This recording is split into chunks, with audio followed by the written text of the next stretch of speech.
Bonjour, je me présente, Guirlande Philippe, future diplômée de l'École supérieure des interprètes traducteurs judiciaires et de services publics.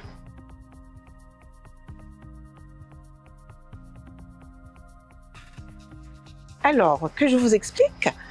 Après avoir obtenu mon assermentation en tant qu'experte judiciaire, alors je voulais me former, continuer à me former. C'est grâce à une avocate que j'ai connue au service judiciaire que j'ai été informée de l'existence de l'ESIT. Et mon parcours, que l'on pourrait qualifier d'atypique, comme un signe d'adaptabilité, de créativité et de résilience. Et tout cela m'a permis de rejoindre cette institution prestigieuse.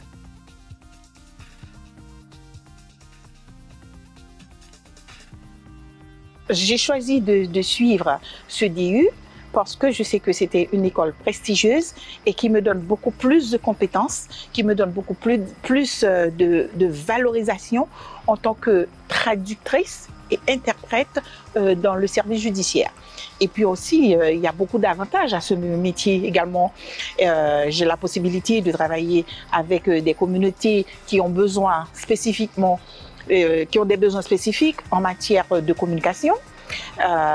Et j'ai la chance aussi de contribuer à la préservation et à la promotion de la langue créole, parce que c'est ce que j'ai appris à l'ESIT, et la possibilité de travailler dans divers contextes, de la santé à l'éducation, en passant par les affaires. Cependant, il était important pour moi de noter que la traduction et l'interprétation en créole peuvent être des métiers très gratifiants pour les passionnés comme moi et la communication interculturelle.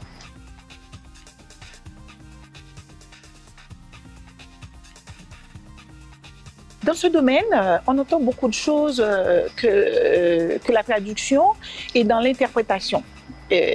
On dit toujours que ça représente un danger pour nous, l'IA. Mais en effet, cet outil est basé sur les neurosciences.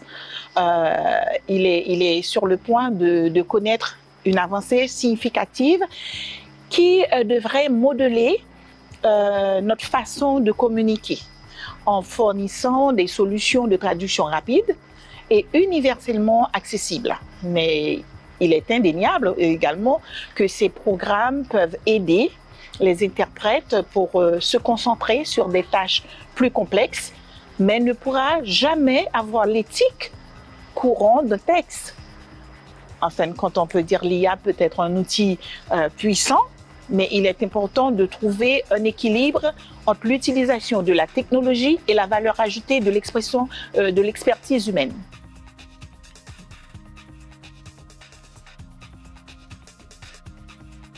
Alors, mon projet professionnel, c'est un projet qui me tient à cœur dès le départ de ma formation. Comme je disais tout à l'heure, je souhaite devenir experte judiciaire, mais c'était aussi de créer un centre de documentation humanitaire pour les migrants. C'est un dossier qui me tient à cœur.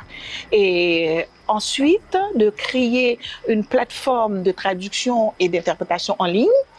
Et par la suite, de faire des formations en essayant de partager l'expérience en tant qu'interprète-traducteur, en traduction pour les enseignants et l'interprétation à des étudiants en proposant des formations pour les professionnels également. Voilà.